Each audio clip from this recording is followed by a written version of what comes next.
Adrian and I just talk to each other going, just pretty much all day. He's speaking the language of the gods.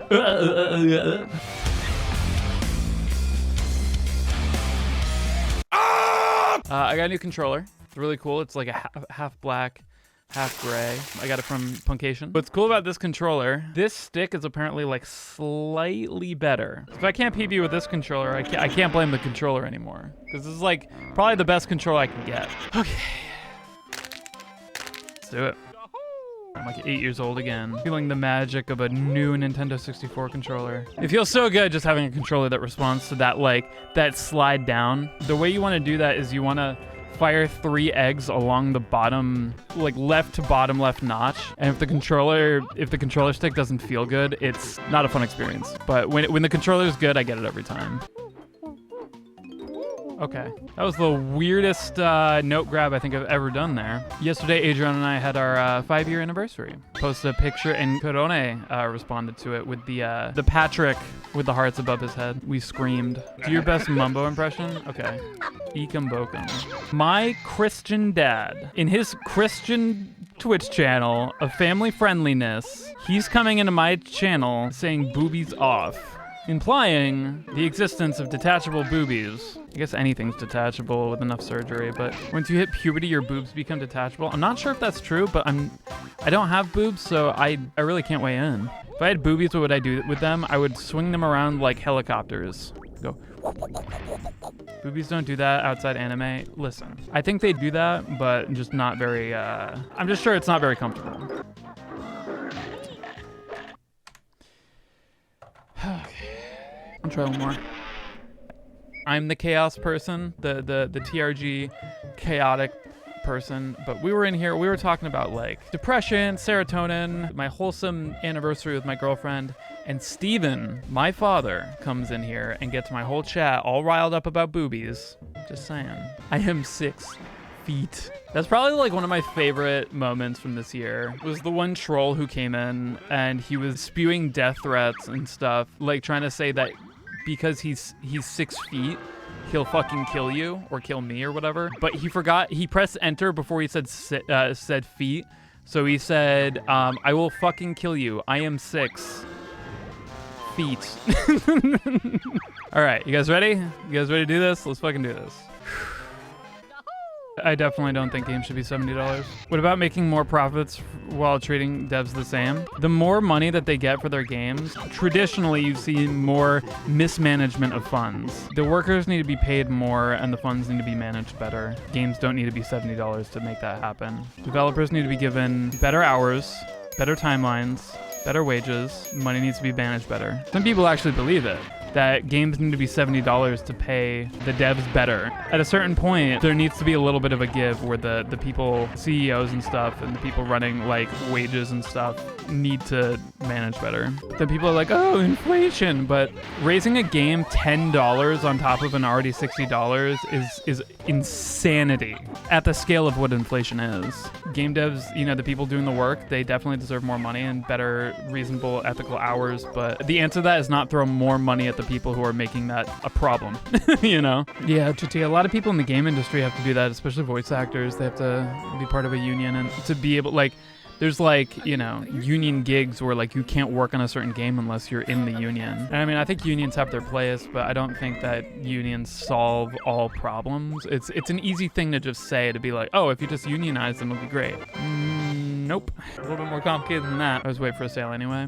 I'm too much of a sucker. Like I want to enjoy a game at the same time as everybody else because I like talking about new games with people. The social aspect of playing single player or you know, any game that's coming out is definitely a big factor for me, just because it adds to the excitement of playing a game. It sucks when you're playing a game that you're really, really enjoying, but nobody else is, and you can't talk to anybody about it. I'm not a huge Halo fan, Joe, no. I like the soundtrack, though. The soundtrack's amazing. There's just something about the feel of Halo that, like, I love FPSs, but Halo is, like, the quintessential FPS style that I don't like for whatever reason. I can't put my finger on it. For a TF2, I'm not a huge TF2 fan either. I'm trying to think of what games I do like. I just...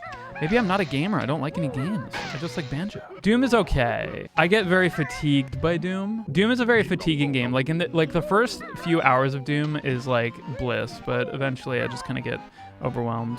Yeah, I don't know, man. I really want a PS5.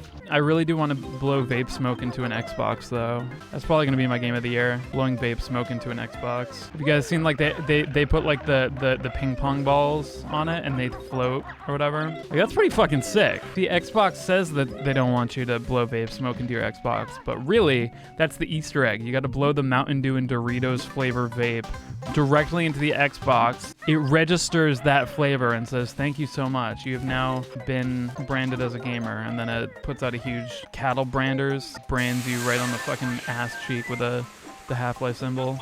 Twitch Gaming. I keep forgetting it's Twitch Gaming now, or whatever the fuck it's called. Prime Gaming or something. Again, I can't imagine that meeting where they were like, okay, so we've got serious DMCA problems, we've got serious audio glitching problems, you know, everybody's really complaining about this, and then somebody was like, guys, what if we change the name of Twitch Prime? And everyone was like, no, we have real fucking problems. And they're like, no.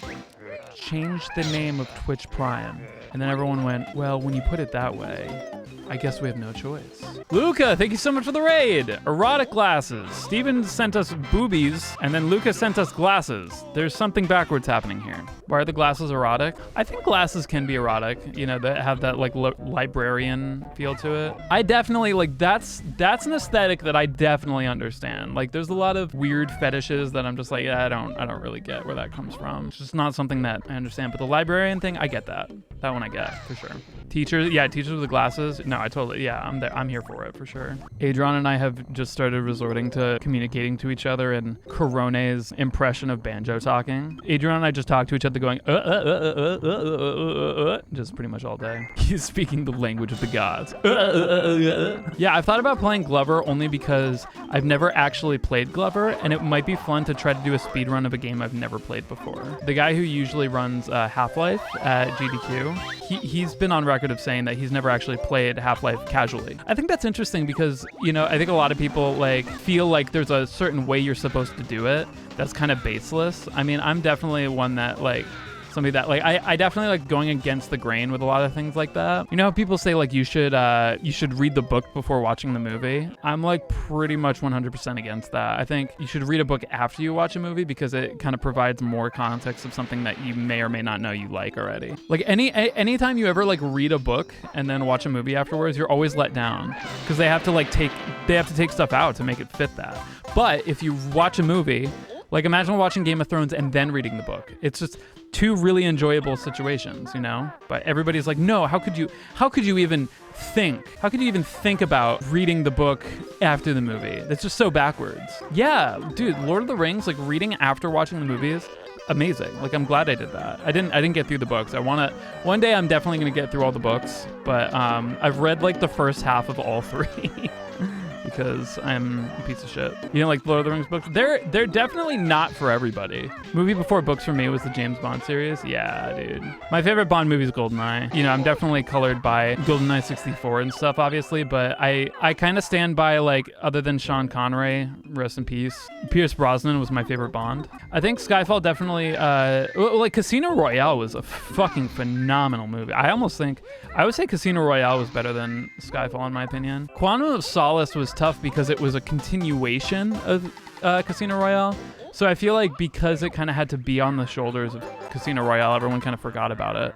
But then Skyfall was like the first Daniel Craig James Bond that kind of stood on its own. I think Daniel Craig is a great Bond. It was a very controversial statement because a lot of people did not like Craig because he was blonde. I think the Bond that he's playing, which is like the almost like the prequel, you know, the like young, arrogant, you know, just got his license to kill Bond. Like, I think he played it perfectly, you know. We're gonna talk about Spectre. I mean, Spectre was fine. I liked that they dug into that. Like, for the people that like were really into like Goldfinger and like You Only Live Twice and stuff like that, like the people who really got into those early movies, like Spectre was really cool to see like how they like shaped that character and stuff. You can't ever disrespect Sean Connery, you know, because he set the stage. But like the thing that always made it hard for me to really immerse myself in Sean Connery's Bond was that he's Scottish. But then you had Roger Moore, who just kind of like, once he finally fell into the shape of Bond, he was goofy. Like Roger Moore is like definitely the goofiest. And then George Lazenby, obviously. George Lazenby. He didn't really have much of a... He's so yeah, but like... He definitely put the comedy aspect into it, like the one-liners. Like, nobody had the one-liners like Roger Moore. Timothy Dalton was in 2, wasn't he? He was in License to Kill and Living Daylights. But Timothy Dalton was such a basket case. Like, I don't know, he just seemed always just like, he was very unhinged, you know? You know, with George Lazenby, like, he was slated to be in more Bond movies, but that was during the 60s, during the whole, like, you know, just peace and love, no war, kind of free love movement. And George Lazenby was pretty openly, like, for that. And the producers for the Bond films thought that was a weird look for people to be down for James Bond. Because he ended up like growing like a huge beard and really like long hair and stuff. I'm sure he would have, you know, like shaved it all off to play Bond, but like it was just kind of like, they're like, we're gonna go with somebody else. So they went to Roger Moore and then back to Sean Connery for a few ones, and that was weird. Listen, I love Sean Connery, but like when they had like Sean Connery like at the age of like Hunt for the Red October age Sean Connery getting with like 18-year-old girls, that was a little weird. Yeah, James Bond can't be a hippie.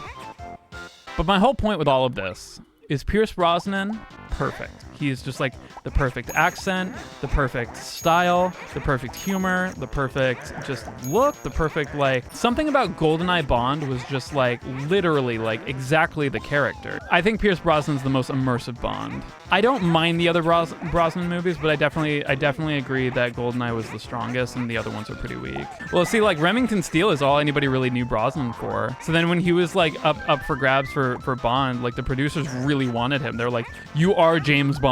Like, you are him. And then, you know, when anybody would be like, you know, they would be like, yeah, we want to get Pierce Brosnan. They're like, the Remington Steele guy? Like, are you sure? Yes. you would do it. And then he did. I don't know. Why can't we pronounce Sean Bean like Sheen Bean?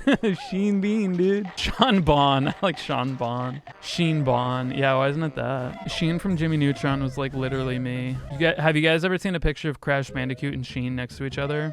It literally looks like Crash Bandicoot is Sheen's persona. Is Sheen a furry? I mean... It's not disproven. Like, 2 people were tasked with drawing the same person, but as 2 different, what do you call it? Species. All right, guys, this is the part of the run where I can just stand around. So instead, we're going to stretch. So please join me in stretching. Here we go.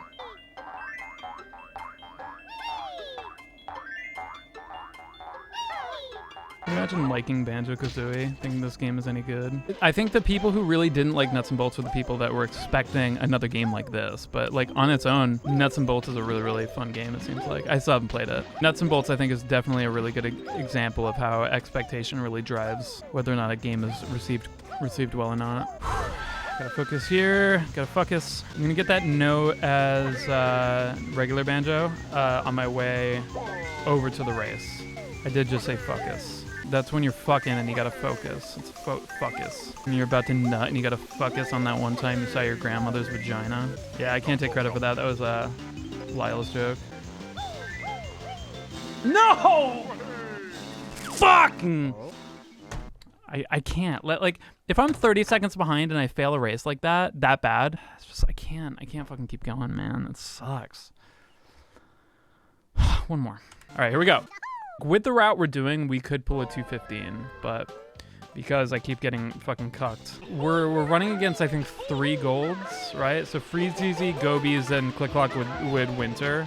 We're all golds in the PB. So, like, we can't hope to save a lot of time, though, during those, so we have to save the time earlier. So that when we inevitably lose time on those splits, we're still green. Yeah, there is a 1.5 save and fall. That's the biggest time save is Click Clock would fall, like, by a lot. But, like, we also have, like, 30 seconds here. I think we've got a minute in Treasure Trove, or at least 45 seconds. I did not get Bottle Skip in PB, but if we got it, then it would help. Hi, Monkey. How you doing, bro? Bye, Monkey. But I definitely want that to be... It's not gonna happen. Banjo didn't happen today, and that's okay.